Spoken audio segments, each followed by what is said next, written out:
마태복음 10장 1절 들어주십시오.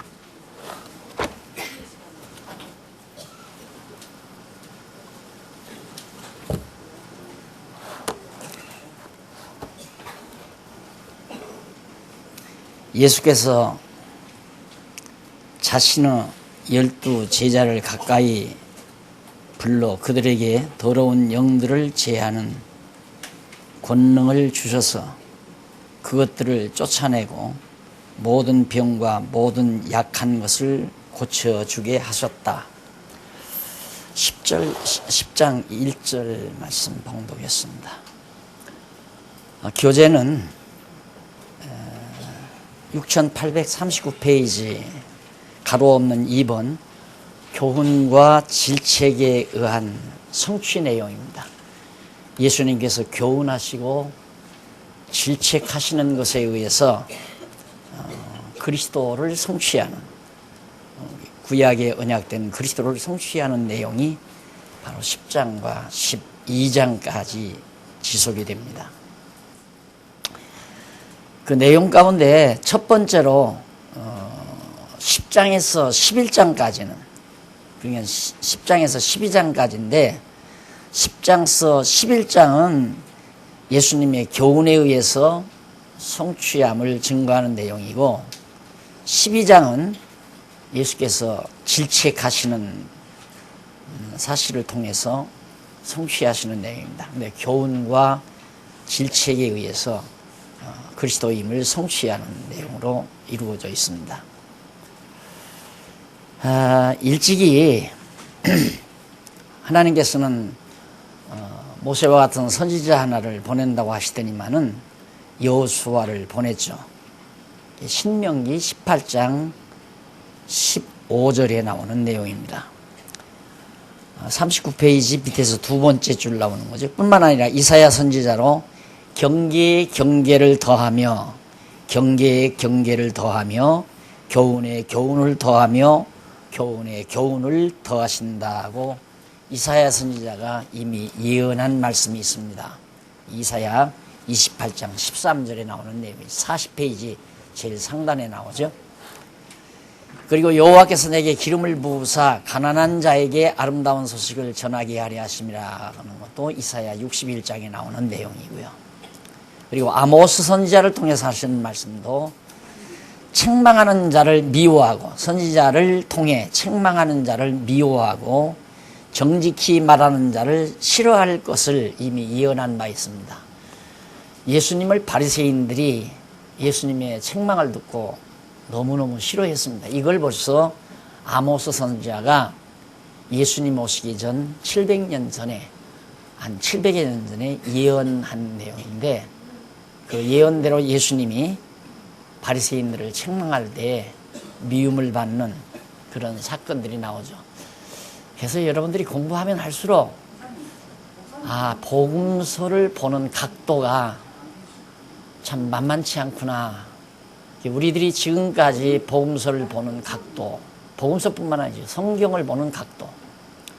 그래서 보통은 다 그렇습니다. 아무리 저도 그런 실수를 자꾸 범하니까요. 그래서 이 글을 쓸 때는 골심을 하죠. 아주 마음을 다잡죠. 단단히 다잡고 내가 내 말로, 내가 내 지식으로, 내 어떤 상식으로 교훈하는 설교를 하지 말아야겠다. 설교 내용을 하지 말아야겠다. 그게 바로 이 강론집을 쓸 때 제가 늘 유념하는, 깊이 생각하는 부분 하나입니다. 나도 모르게 어떤 내용이 나오면 이런 데서는 이런 교훈 한마디 하고 갔으면 좋겠다 하고 쓰게 돼 있죠. 그래서 이게 아마 고쳐지려면 내 생각에 우리 성경신학연구소가 한 3, 40년 지나야 거의 고쳐지지 않겠나 이런 생각도 들기도 하고요. 우리도 지금 많이 범하고 있습니다. 여러분들이 이제 신문 기사도 보면 신문에도 자꾸 이제 그런 교훈조에 물론 뭐 시사라든가 이 사회평 같은 건 당연히 해야죠. 그런데 성경에 대한 내용을 하면서는 자기들도 모르게 기록하는 사람들도 모르게 자기 상식에 의해서 그냥 바로 교훈조가 그냥 아주 뭐 리얼하게 잘 나가는 경우들이 참 많죠. 그래서 이걸 제가 강의 때마다 가능하면 하려고 합니다. 우리들부터도 고쳐야 돼요. 그러니까 성경은 아주 단순하게 봐야 됩니다. 복음서는 예수가 그리스도이심을 증거하기 위해서 예수님 스스로가 그리스도라는 사실을 증거하는 내용이다. 그거 이상 없어요. 그 이상 얘기하면 안 돼요. 그러니까 예를 들면 바리새인들을 책망을 합니다. 예수님이 책망을 하면 맞아, 우리 교인들도 이 책망 들어야 될 때가 있어. 여러분 열매 맺지 않지 않았습니까? 열매 맺지 아니하는 나보다 찍어 불에 던진다고 했습니다. 우리 교회 우리 노예 산하에서는 그렇게까지는 가지 않지만 바리새인들에게 하나님께서 교훈하면서 책망하는 내용을 그냥 성도들에게 그대로 교훈과 책망으로 돌려내는 그게 아니고 아모스 선지자가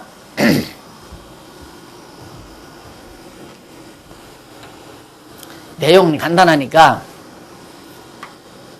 예수님이 지금 여기서 복음을 전하잖아요.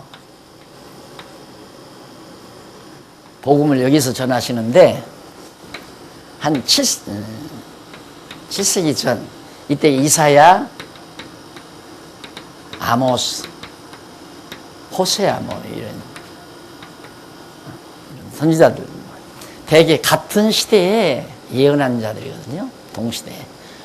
그러니까 이 시대에 벌써 예수님이 오셔서 경계하고 교훈하고 교훈에 교훈을 더하고 경계에 경계를 더하는 자를 싫어한다 하는 걸 아모스 선지자가 예언을 했어요. 그러니까 저 예언대로 이루는 자가 바로 그리스도 아니에요. 그렇게 예수님이 바리새인들을 책망하고 교훈한 것은 당신이 구약의 선지자들이 예언한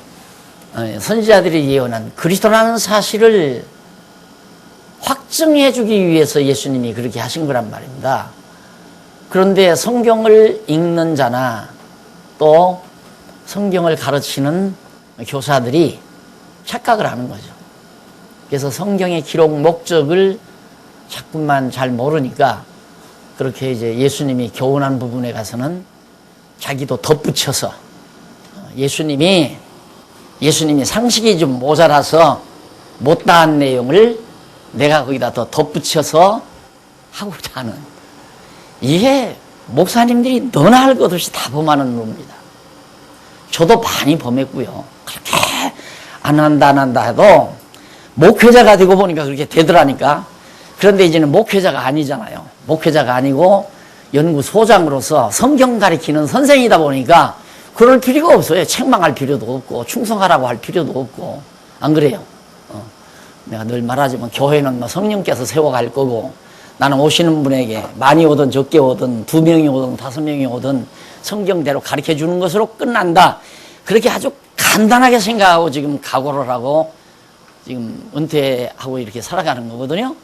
그러니까 비교적 이제부터 제가 강의하는 내용은 거의 내 교훈이라든가 어떤 목회자가 입버릇처럼 하는 그런 습관이 비교적 덜 나갈 겁니다. 그래서 여러분들이 공부하기가 훨씬 편하고 강의를 듣다가 막 불끈불끈 하는 마음도 없을 거예요.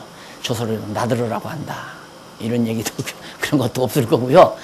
그냥 복음서 공부하면서 맞구나, 예수가 그리스도이시구나, 이게 확인만 되면 성경은 더 알 것도 없고 더 모를 것도 없어요. 다 한 거예요. 더 말할 것도 없고. 근데 자꾸 말하려고 하거든요. 말하려고.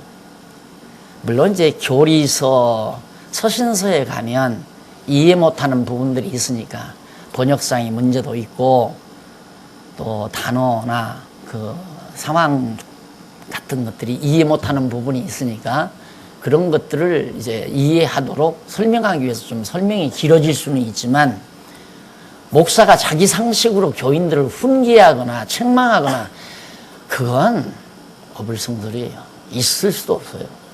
그래서 비교적 목사를 건방지다 그러거든요. 목사치고 건방지지 않은 사람이 거의 없지 않아요. 다 건방 떨죠. 또 한마디 했으면 좋겠는데 우리 현권사님 안 나오셨나? 저 보시면 혼날까 봐서. 몇 살 안 먹은 것도 5살밖에 안 먹은 것도 목사가 건방져서 싫다고 한다니까. 그래서 정말 이제 새로운 이미지에 그렇게 순수하게 이번 신문에도 났죠. 목사는 성령 가리켜 제사의 집행자가 아니라 예전의 집행자가 아니라 목사는 예전의 집행자가 아니라 성경을 가르치는 교사일 뿐이다. 성경 가르치는 교사일 뿐이다.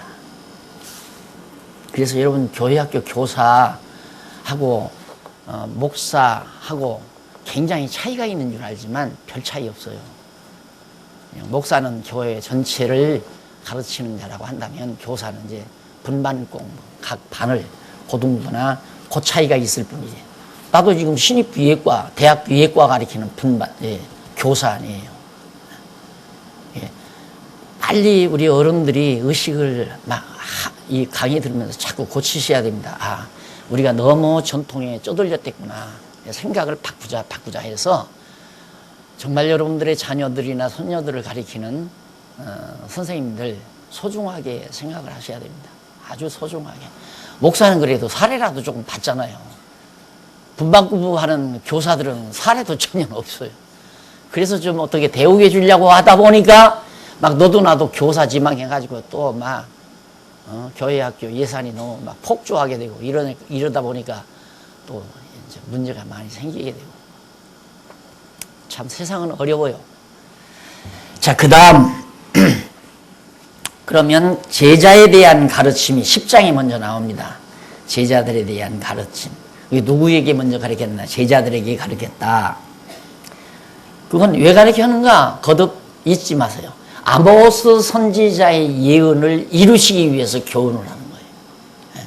물론 교훈 내용도 중요하지만 중요한 것은 선지자의 아모스 선지자가 교훈의 교훈을 경계의 경계를 더한다. 거듭거듭 그 말 하잖아요. 앞에서 근거에 나오죠. 근거에 나오는데 아모스 선지자가 한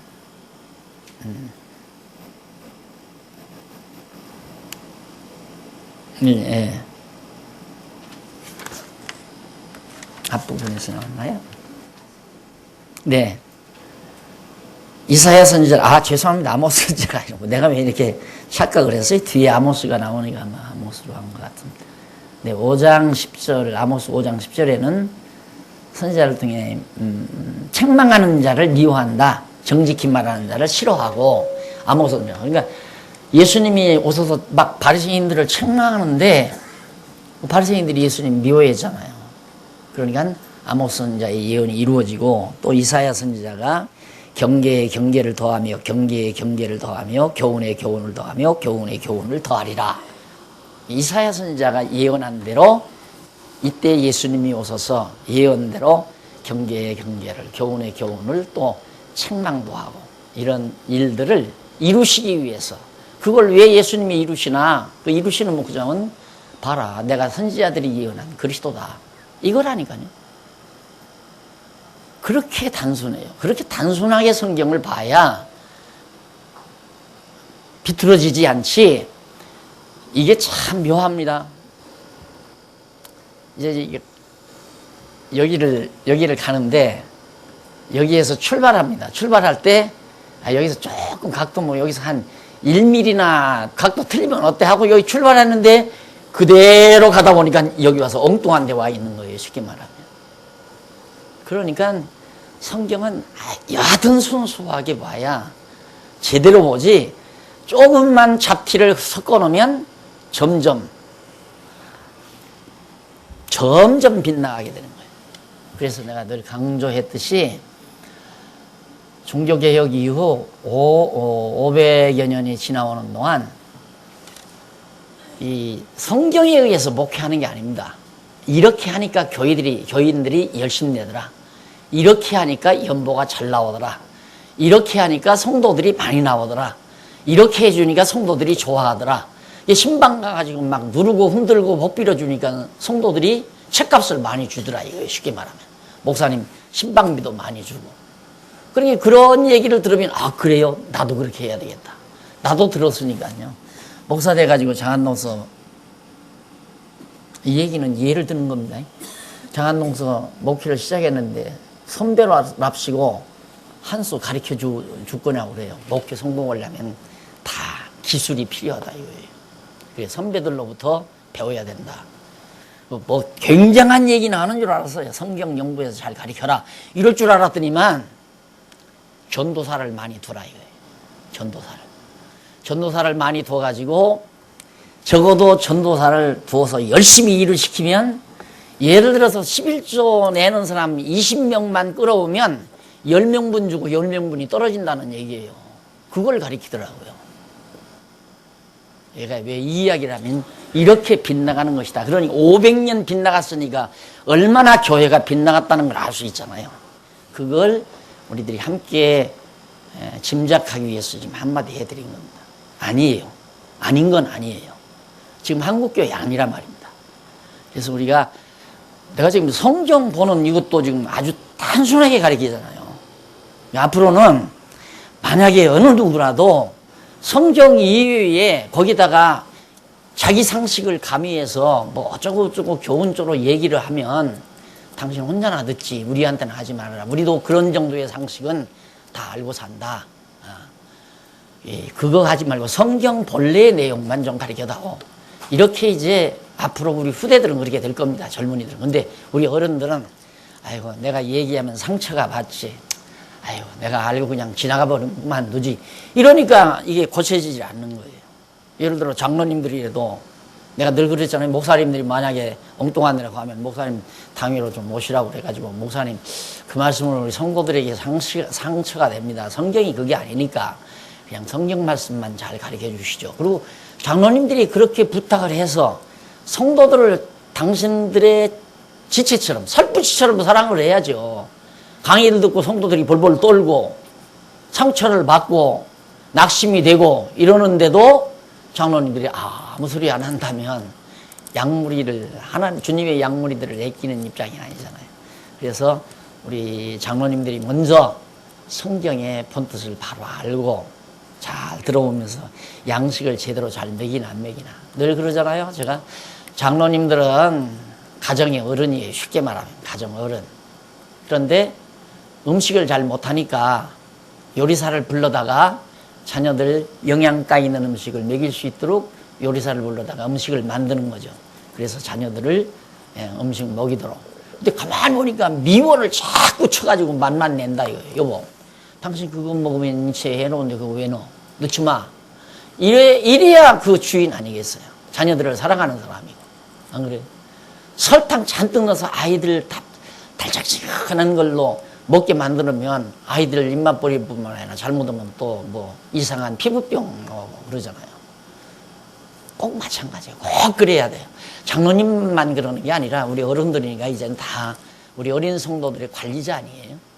그렇게 해서 제 욕심 같아서는 빨리 그냥 몇 년 사이라도 아주 순수하게 성경만 깔끔하게 그렇게 강론해가는 그런 풍토가 빨리 굳어졌으면 하는 생각을 많이 하게 됩니다. 자, 그러면 교훈과 질책에 의한 것 가운데 먼저 예수의 교훈에 의한 성취가 10장에서 11장까지 나오고요. 그 가운데서 10장은 제자들에 대한 가르침이에요. 그런데 그 내용 가운데 1절로 4절은 41페이지죠. 1절로 4절은 제자들을 불러서 표적을 행하도록 권능을 줌으로 가르치신 내용입니다. 제자들을 예수님이 딱 불러가지고 권능을 행하도록 예수님이 다 가르쳐 줬어요. 가서 자 권능을 행하라. 아까 제가 읽어드렸죠. 그러면서 12 제자들의 이름은 이러하다 하면서 첫째로 베드로라 불러서 시몬 그 쭉 나오고요. 이름이 나오고 그 다음에 12 제자를 파송하신 예수께서 이제 5절로부터 나오죠. 5절로부터 15절은 12 제자에게 복음을 전파할 대상과 방법을 가르치신 내용입니다. 누구에게 복음을 전파하고 그 대상은 누구이며 복음을 전파할 대상 아무나 전하는 게 아니에요. 대상이 있어요. 그런데 우리는 막 복음을 아무나에게 전하는 줄 안다 이 말입니다. 그 대상 그에게 복음을 전파하고 어떤 방법으로 가르칠 것인가를 예수님이 교훈해 줘요. 한번 거기 볼까요? 그 부분.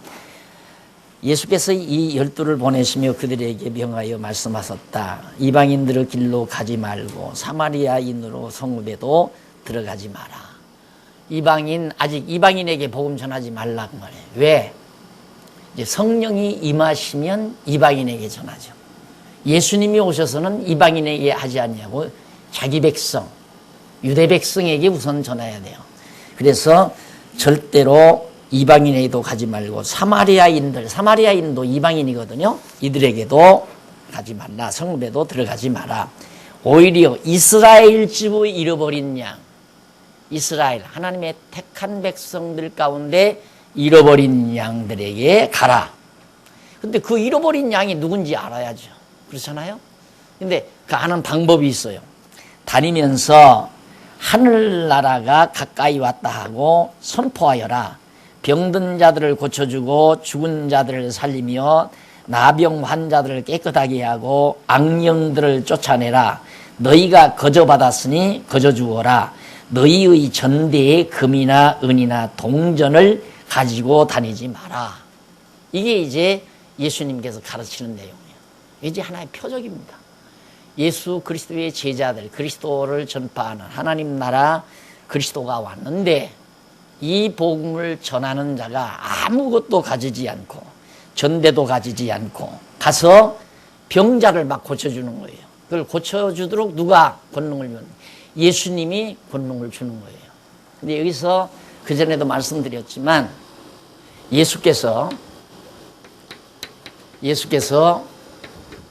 제자들에게 권능을 일단 주었다. 그러면 예수님과 관계없이 제자들이 병자를 고친다. 그거 아니라 이 말입니다.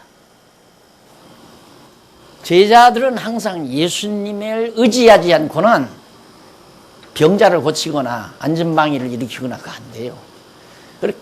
그러니까 예수님이 그렇게 할 수 있도록 제자들에게 권능을 줘서 내보낸 거예요.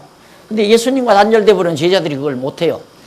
그런데 예를 들어 이게 권능이라 하십시다. 예수님이 가지고 오시는 권능인데 이 권능을 제자들이 몽땅 받아왔다. 그러면 이제 예수님 없어도 제자들이 마음대로 할 수 있잖아요. 그거 아니단 말이에요. 항상 그리스도를 의지해야죠. 그리스도로부터 그 권능을 공급받아서 제자들이 능력을 행하고 병자들을 고친다. 왜? 그 능력을 주신 분이 그리스도임을 깨달아 알게 하기 위해서. 그러니까 표적, 병자들을 고친 것이 그리스도임을 증거하는 표적이지, 지금 예수님이 오셔서 병자 고치고 제자들에게도 권능 줘서 하지 않았느냐. 그러니까 오늘 우리들에게도 권능 주면 그렇게 한다. 그 얘기거든요. 근데 그게 아니고 사도들에게 사도권 준 거예요. 쉽게 말하면. 가서 사도 일을 할 수 있도록.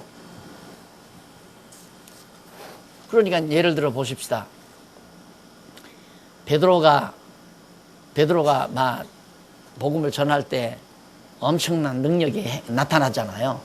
많은 능력이 나타나는데, 그럼 베드로를 잡아다가 감옥에 가두려고 할 때 능력을 행해가지고 그냥 붙잡는 사람, 막 나사렛 짓으로 이름으로 명하노니 물러가라 하면 그냥 땅에 납자가 엎드러져서 발발을 떨 거 아니에요. 그렇게 안 되잖아요. 못해요, 그렇게. 그러게 예수님이 필요할 때 그 능력을 행하도록 공급을 해줘야 그런 능력이 나타나는 거죠. 그건 예수 그리스도가 그리스도이심을 드러내기 위해서 그랬다. 그러니까 거저받았으니 거저주는데 전대 아무것도 가지고 가지 말아라. 근데 뭐냐면 여행을 위하여 자루나 두벌 옷이나 신발이나 지팡이도 가지고 다니지 마라. 일꾼이 자기 먹을 것을 받는 것이 마땅하기 때문이다. 자, 이거죠. 복음을 전하러 가면 누구에게 전하느냐면 복음을 듣고 깨달은 자가 반드시 제자들에게 먹을 것을 줄 거다 그 말이에요. 이걸 가지고 이제 복음 전하는 사람은, 구약에도 있어요. 복음 전하는 사람은 복음으로 말미암아 살리라. 그래서 목사는 월급을 받아야 된다. 이제 목회비를 받아야 된다. 이제 그 정당성을 확보하거든요. 그러면 집사가 복음을 전하면 여기는 사도예요. 사도. 목사도 아니에요. 사도. 사도도 거저 받았으니 거저 주라 그 말이에요. 그러나 먹고 사는 건, 너 가서 복음 전하는 동안 먹는 것은 너 이미 다 내가 준비해 놨다 이거예요. 너 대접할 사람 있으니까 주면 먹어라. 안 주면 말고. 이 얘기죠. 그러면서 이제 막 복음을 전하는 자가 마땅히 살펴보고, 그러면서 마땅하기 때문에 이제 아무것도 가지지 말고 다녀라. 두벌옷도 가지고 다니지 마라. 옷 없으면 겨울도라면 겨울복 생길 거고 하나님이 다 그렇게 준비시켜 놓을 테니까 그 얘기죠. 예수님께서. 그러면서 어느 성읍이나 마을에 들어가거든 그곳에서 누가 마땅한지 살펴보고, 누가 마땅한지, 뭐가 마땅한지, 복음 전할 대상으로서 마땅한지 잘 살펴보고 떠날 때까지 거기에 머물러라. 이게 이제 복음을 전할 대상이에요. 영접하는 자. 복음을 영접하는 자. 듣기 싫으면 그만둬라 이 말이죠. 그러니까 억지로 안 듣는 걸 막 듣게 하려고 애는 저분은 우리 교회 교인이 되면 좋겠다. 저분은 우리 교회에 와서 몇 년 있다가 장로 되면 참 교회가 부흥하겠다. 이런 생각 목회자는 안 할 수가 없거든요. 해진다 이 말입니다. 그게 다 인본주의적인 거란 말이에요. 복음 전도자는 그냥 전하면 돼요. 거저 다 이 놀라운 복음을 우리가 하나님께로부터 거저 받았지 돈 주고 받은 거 아니에요. 근데 요즘 목사는 거저 못 받아요. 한 1억 돈 들어가야 목사 직임을 받아요. 1억 돈 들어가요. 그러잖아요. 7년 공부해야 하니까 대학 4년 하고 신학원 신학연구원 3년, 대학원 신학연구원 목사과정 3년 또 하고, 그래야 7년을 해야 강사고시를 보고, 강사고시 보고 또 있다 목사고시를 보고 9년 만에 목사가 되는 거란 말입니다. 그러니까 1억 돈 투자해야 목사 찡을 받아요. 그러니까 돈 들이고 했으니까 돈 받아야죠. 그러니까 엄청 지금 근본부터 뒤틀려 있는 거예요. 그리고 보세요. 내가 요즘 이제 자꾸 이다음 우리 목사님들 모시고 이제 토론할 얘기인데, 여기 어른들이니까 먼저 말씀을 드리죠. 어떻게 교회가, 목사는 자기가 되고 싶으면 자원해서 나 목사 되려고 이제 나서요. 돈 한 1억 돈 들어가는데도. 왜? 1억 투자해서 평생 먹고 살 수 있으면 할만하니까. 근데 장로는 하고 싶어도 못해. 투표를 받아야 해. 자원 못해. 근데 성경은 자원하는 마음으로 하라고 그랬어요. 어떻게 목사는 자원해서 목사가 되고 장로는 하고 싶어도 못하느냐 이 말이에요. 그렇게 만들어 놨다니까. 정치적으로. 하나님의 일은 자원해서 하는 거예요. 자원해서. 그럼 이 말 들으면 여러분들이 그럼 자원하면 나 장로 하랍니다. 뭐 장로 되는 건가? 아프리카 가니까 둘이 서로, 너는 내 머리 담고 나는 네 머리 담고 안수하자. 그래서 둘이 목사가 되는 거예요. 그렇게 해서 목사가 얼마나 많은지 몰라요. 그때 나갔을 때 모여온 한 3,400명 그게 다 목사래요. 그래서 어떻게 이렇게 목사가 됐느냐 그러니까 저들끼리 서로 손 얹어가지고 목사가 됐어요. 그렇게 하자는 건 아닙니다. 그래서 이미 체제개혁에 이제 구체적인 또 후속 조치가 나가야 되기 때문에 우리 연구원 목사님들하고 앞으로 이제 장로, 권사, 한수집사 선정 방법 같은 것도 우리 성경에 입각해서 맞는 방법으로 그렇게. 근데 지금은 하기 싫었는데 별로 장로할 마음도 없었는데 투표를 하니까 어떻게 인기가 있어서 표가 나와버린 거라. 이거 내가 인기 좋네. 엉겁결에 장로가 되는 거예요. 장로에 사명이 있는 것도 아니고 사명도 있는 것도 아닌데. 그런데 진짜 난 그래요.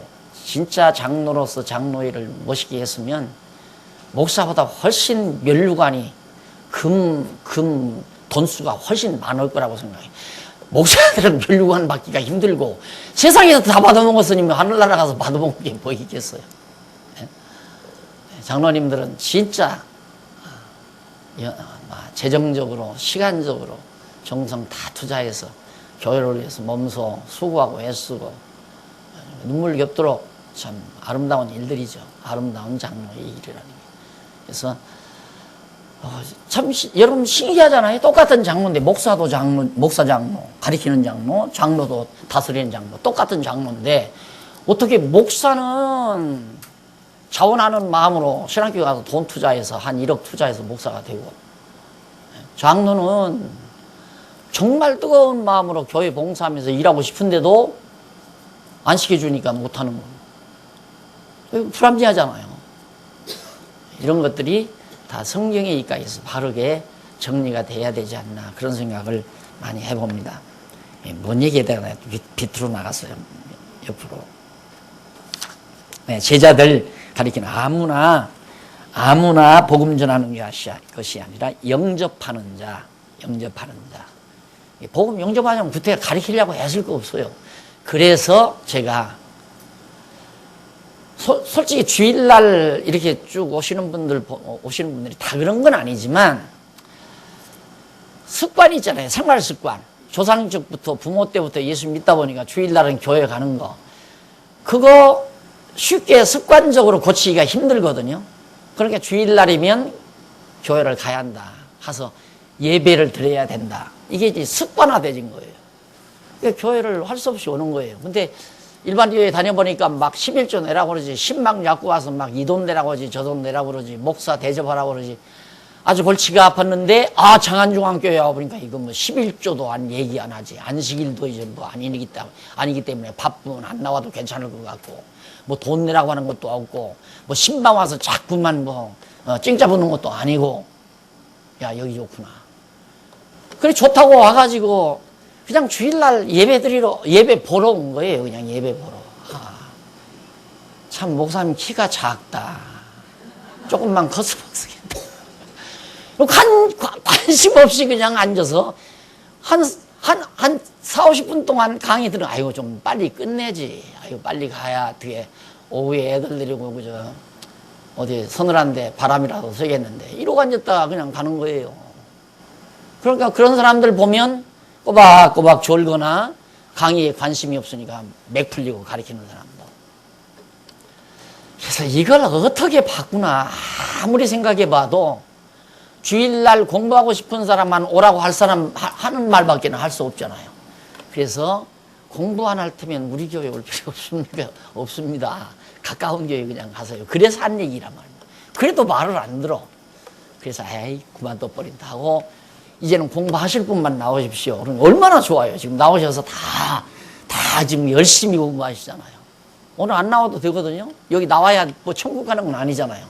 그런데 박 목사가 마태복음 가르친다니까 지금 강의 들으러 오셨잖아요. 이게 좋은 거예요, 이게. 그래서 저도 순수하게 가르칠 수가 있고, 여러분들도 순수하게 잘 들었을 수가 있고. 그게 이제 제대로 된 거예요, 이게. 내가 볼 때는 참 제대로 된 거예요. 이게 앞으로 주일날도 분방 공부는 참석 안 해도 되잖아요. 그래서 경건이라고 하나 붙여놓은 건 그래도 그 습관적으로 쩌들려 있는 사람, 늦잠 자고 가서 경건이나 참석하고 오자. 그런 사람들은 경건 시간 11시 반 맞춰서 오면 돼요. 지금 그런 사람 오잖아요. 11시 반 맞춰서 와가지고 1시간 잠깐 참고 있으면 맛있든 맛이 없든 간에 점심 식사 딱 나오지. 가족끼리 다 먹고 차 타고 오후 강의는 들을 필요 없어. 오후에는 참석할 거 없어. 그냥 가까운 어디 조용한데 뭐 어디 고궁을 찾는다거나 어디 유원지를 찾는다거나 그런 분 많잖아요, 우리 교회에. 그러느라고 이제 주차장 또 늘리려니까 돈 들어가고. 속은 상하지만 할 수 없죠. 그 사람들을 위해서 배려. 혹시 그 사람들도 때가 되면 열심으로 말씀 들을 날이 있을지 모르니까. 자, 그 다음 이제 예수님께서 15절까지 12제자들에게 복음 전파할 대상과 방법 가르쳤죠. 어떻게 가르치고 누구에게 가르쳐라. 영접하는 자에게만 가르치는 거예요. 그 다음 16절로 23절에 보면 전도자의 자세와 당하게 될 핍박을 대비할 것을 가르치는 내용입니다. 전도자의 자세는 뭐냐? 16절부터 나와요. 봐라, 내가 너희를 보내는 것이 마치 양들을 이리들 가운데로 보내는 것과 같다. 그러므로 너희는 뱀같이 슬기롭고 비둘기같이 순결해져라. 사람들을 조심하여라. 그들이 너희를 공의에 넘겨주고 그들의 회당에서 너희를 채찍질할 것이기 때문이다. 완전히 제자들에게 한 얘기죠. 이게 제자들에게. 제자. 이게 이제 역사적 해석이 꼭 들어가야 돼. 누구에게 이렇게 했는가? 그러면 복음 전하는 사람 다 가서 붙들려가고 잡혀가고 갇힌다 그러면 나도 붙들려가고 가서 같이 하는데 붙들려갈 사람이 없어요. 그렇게 뭐 잘못되다고 해도 날 이단이라고 해도 묶어다 죽이는 법도 없고 감옥에 가둘 수도 없어요. 이미 법이 그렇게 돼버려가지고 종교가 맥이 풀려가지고. 그러면 나는 지금 예수님께서 하라는 대로 못하는 거 아니겠어요? 예? 붙들려 가야 되고 가서 고난 당해야 되고 그러는데 그러면 거저받았으니 거저주라고 해서 목표비도 다 양보해야 되잖아요. 내가 안 받아야 돼. 다 돌려줘 버리고. 이 제자들에게 바로 거저받았으니. 그러나 기본은 그렇죠. 복음은 항상 우리가 거저받은 거죠. 거저받았기 때문에 거저 전하는 것이 당연한 것이고, 그 다음 이제 영접하는 자들이 정말 복음 전도자들을 배려하는 것은 그 다음 문제죠. 그 다음 문제. 그럼 주면 내가 전하고 안 주면 나 안 전하겠다 그거 아니죠. 그건 이제 거저받았으니 거저 주는 게 아니죠. 그러니까 일단 거저 받았기 때문에 거저 주면 받은 자들이 같은 동력자 입장에서 바울의 생활을 감당한다거나 또 브리스길라와 아굴라처럼 정말 같은 생업을 통해서 얻어지는 소득으로 바울의 선교비를 완전히. 바울 당시에 보면 교회가 도운 것도 아니에요. 바울을 전도비나 이런 걸 보면 몇몇 가정, 몇몇 개인들이 그렇게 했어요. 개인들이. 그러니까 뭐 대가 받고 하는 건 아닙니다. 그런 것들은. 그 다음 24절로 33절은 두려워 말고 전파하며 그리스도를 시인하라고 가르친 내용입니다. 두려워 말고 24절, 33절, 24절. 제자가 스승 위에 있지 않고 종도 그의 주인 위에 있지 않다. 이것도 예수님에 관한 거예요. 그러면 이걸 갖다가 오늘의 인간, 내가 스승이니까 내 위에 올라가지 말아라. 이렇게 되지 않겠어요? 우리 후배 목사님들한테 내 위에 올라가지 말아라. 내가 스승이니까. 우리에게 하는 얘기가 아니에요. 예수님이 당신이 스승이니까 너희들이 나가서 막 병자가 낫고 난리치면 야 예수 필요 없다.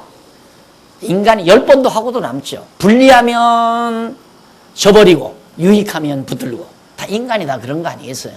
그러니까 예수님이 그걸 알고 아무리 너가 가서 큰 능력이 나타나고 대단한 일이 일어나도 내 아래에 있는 놈들이다 이러면 안 돼. 제자들이다. 이거 잊지 말아라. 그 얘기예요. 예수님께서. 그게 올바른 제자들의 자태다. 그런 얘기죠. 그러면서 그 뒤에 두려워 말고 전파하고 그리스도를 시인하라는 내용이 나오죠. 33절. 그러나 그러므로 32절. 그러므로 누구든지 사람들 앞에서 나를 시인하면 나도 하늘에 계신 내 아버지 앞에서 그를 시인할 것이다. 이 말은 뭐냐면 시인하라는 말은 예수가 그리스도라는 사실을 인정하라 이 말이에요. 시인하라. 그리고 예수가 그리스도라고 시인한다는 건 믿는다는 얘기 아니에요. 예수를 그리스도로 믿는 자가 바로 택한 백성이고 택한 백성이기 때문에 예수님도 당연히 그 예수님이 그리스도인데 그리스도를 시인하면 예수의 지체가 된 거 아니에요. 예수의 지체가 된 거기 때문에 예수님이 하나님 앞에 가서 이건 내 지체입니다 하고 나도 시인하겠다. 그 말이에요. 그러니까 예수를 그리스도로 믿는다는 것이 얼마나 놀라운 복음인가, 은총인가, 축복인가. 대단한 거죠. 예수를 그리스도로 믿고 시인하는 것.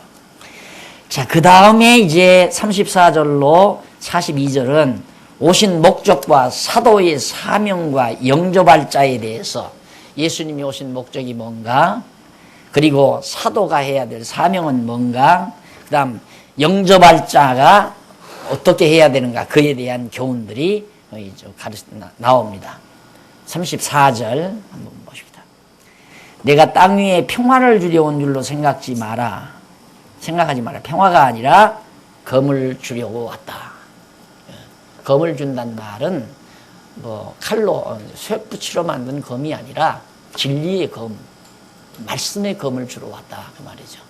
그래서 평화가 아니라 말씀이 이르는 곳에 심판이 이루어지죠. 말씀이 딱 떨어지면 믿는 자와 믿지 않는 자가 쫙쫙 갈라져요. 말씀 운동이 뜻하는 거 거기 나오죠. 말씀의 능력이 뭐냐면 말씀이 제대로 딱 떨어지면 믿는 자와 믿지 않는 자가 쫙쫙 갈라져요. 이제 두고 보십시오. 우리 교회가, 하나님의 교회가 어쨌든 전보다는 훨씬 순수해진다. 왜? 드러나니까. 이제는 딱딱 갈라져요.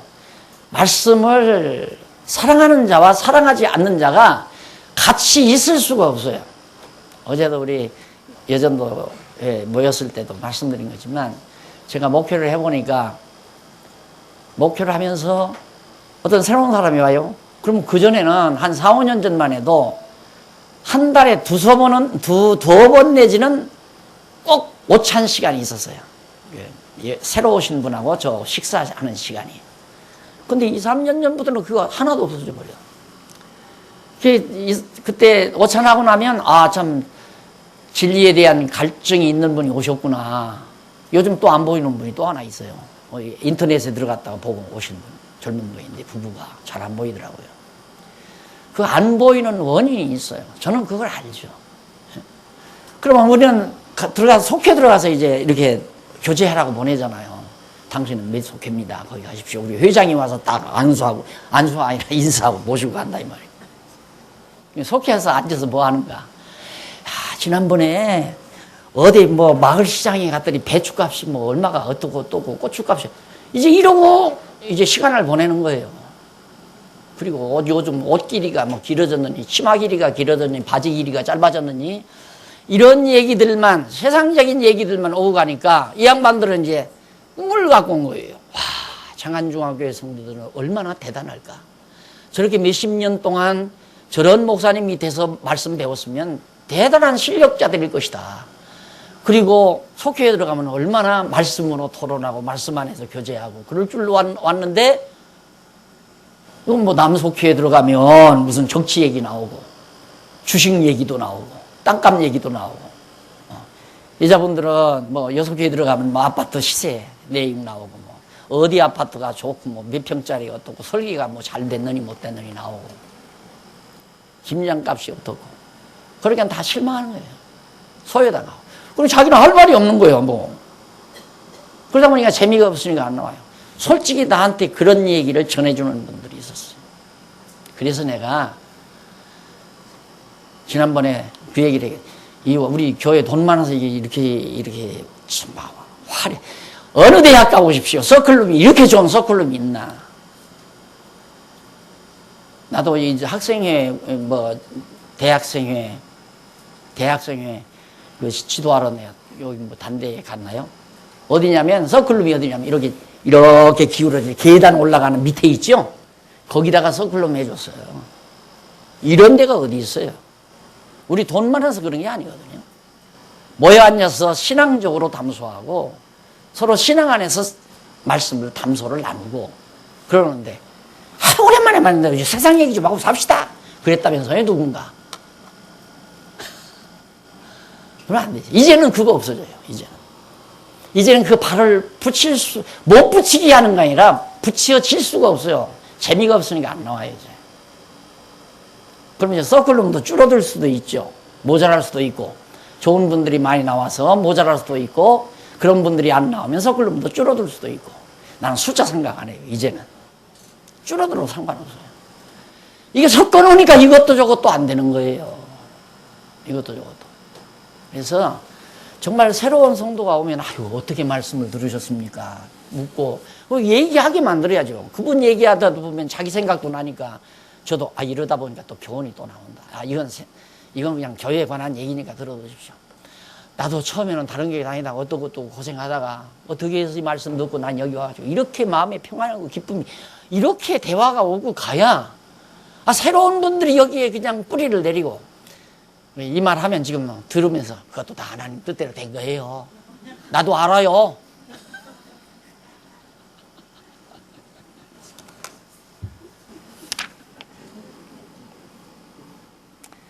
자, 그러면 많이 참았죠? 예? 그러면서도 많이 참고 꿍꿍 참고 30년 넘겨 세월을 그냥 목표를 했어요. 그냥 내 성질 같으면 당장 다 폐쇄하고, 그래서 자꾸 아이고 또 나온다. 지도권사님 세워서 그 지도권사님이 가서 앉아 있으면 그래도 철딱선이 없는 그런 성도들이 철딱선이 없는 말을 하는 데는 좀 지혜롭게 차단을 해서, 뭐 배추 이야기 나오고 김장 얘기 나오면, 또 애기들 뭐 유치원 얘기 나오고 아들 자랑 나오고 손자 자랑 나오면 살며시 지혜롭게 말꼬리 돌려서 말씀만 해서 교제 나누게 만들고, 그런 이제 차지를 가지신 권사님들이 지도 권사님으로 같이 이렇게 앉아서 언니 노릇 했으면 얼마나 좋을까, 이런 생각인데 그게 잘 안 되더라고요. 잘. 도리어 뭐 우리는 지도 권사 필요 없으니까 폐지해 주세요 하고 뭐 건의서가 올라온다는데 교회를 뒤집어 놓으려고 하는 거야. 바르게 해나가려고 하는 걸 뒤집어 버리려고. 이게 자기들 뜻대로 해달라는 얘기죠. 체제 강의 시간은 아니니까. 자, 그 다음 이제 넘어가서 37절. 아버지나 어머니를 나보다 더 사랑하는 자는 내게 합당하지 않고, 아들이나 딸을 나보다 더 사랑하는 자도 내게 합당하지 않다. 사도들. 물론 사도들만이 아니죠. 우리가 육신의 혈족을 예수님보다 더 사랑하는 건 신자의 자격이 아니에요. 자세가 아니죠. 신자의 자세. 그래서 결국 예수님께서 제자들에게 이제는 너희들은 완전히 내 지체로서, 예수님의 지체가 됐는데, 가장 사랑하는 게 모든 지체가, 예를 들어서 머리 아니 뭔 우박이나 뭐가 쏟아진다고 해보세요. 내가 물건 하나를 가지고 있는데 어디 가리시겠어요? 아이고 손이 이쁜데 손 맞으면 안 된다고 손 가지고 갈 사람이 있어요? 안 그러죠? 손에 우박 맞으면 안 된다고. 머리 맞으면 안 된다고. 머리 보존하자. 우리가 그리스도의 지체가 되면 누구보다도 머리 대신 그리스도를 사랑하는 건 당연한 얘기가 되겠죠. 그래서 또한 자기 십자가를 지고 나를 이게 사도들이 지금 가야 될 장래의 길입니다. 자기 목숨을 얻으려는 자는 그것을 잃을 것이요, 나 때문에 자기 목숨, 다 아시는 얘기니까. 영접하는 자에게 주는, 누구에게? 영접하는 자, 누구 대상을 분명하게 말해주죠. 너희를 영접하는 자를 나를 영접하는 것이고, 너희를 영접하는 자는 나를 보내신 분을 영접하는 것이다. 여기서 너희를 했을 때 너희가 누구냐면 제자들이고, 제자들은 예수 그리스도의 지체로서의 제자들입니다. 그러니까 예를 들어서 예수님의 지체인 손을 받아들이면 얼굴도 머리도 받아들이는 것이 된다. 그런 의미에서 예수님이 하신 거예요. 우리도 마찬가지죠. 우리가 예수님의 지체가 되면 나만이 아니잖아요. 그런데 이것을 목사님에게다가만 딱 접근을 시키죠. 목사님에게다만 접근을 시켜서 봐라. 사도들을 영접하는 자는 그리스도를 영접한다고 하지 않느냐. 그러니까 내가 사도의 대행자인데, 하나님의 사자인데, 나를 영접하는 것이 주를 영접하는 것이다. 그렇게 해서 다. 그러니까 목사님들이 또 그렇게 알고 있어요. 그러면 성도들은 뭐예요? 성도들은 만날 대접하는 자고, 예수님 지체 아닌가요? 똑같아요. 다 지체예요. 뭐 서로 다른 은사가 있어서 지체가 다를 뿐이지, 그리스도의 머리 대신 그리스도의 지체이면은 하나 다름이 없어요. 여러분들을 누구가 친구를 영접한다면 바로 그리스도를 영접하는 거죠.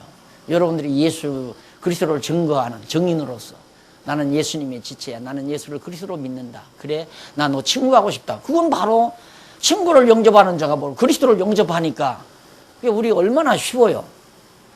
한 예지만 우리 김광선 목사님 말씀 받아들이니까 오자마자 같은 지체의 힘이 확인이 되잖아요. 근데 우리가 같은 진리 안에서 살아도 모르고 있단 말입니다. 지금 우리가 저 평창이나 저 강원도 골짜기에서 외롭게 한 가정씩 공부하고 있는 분, 우리는 모르잖아요. 광야에서 오신 분들은 알지만 우리 장안교회 성도들은 저는 모른단 말입니다. 그분들 우리랑 똑같은 말씀, 지금도 아마 이게 실시간 나가면 실시간 공부할 거예요. 그런 분은 얼굴도 모르지만 만나서 얘기하다가 그냥 바로 서로 한 지체의 힘을 확인하잖아요. 그래서 모이기를 힘쓰라고 그런 거거든요.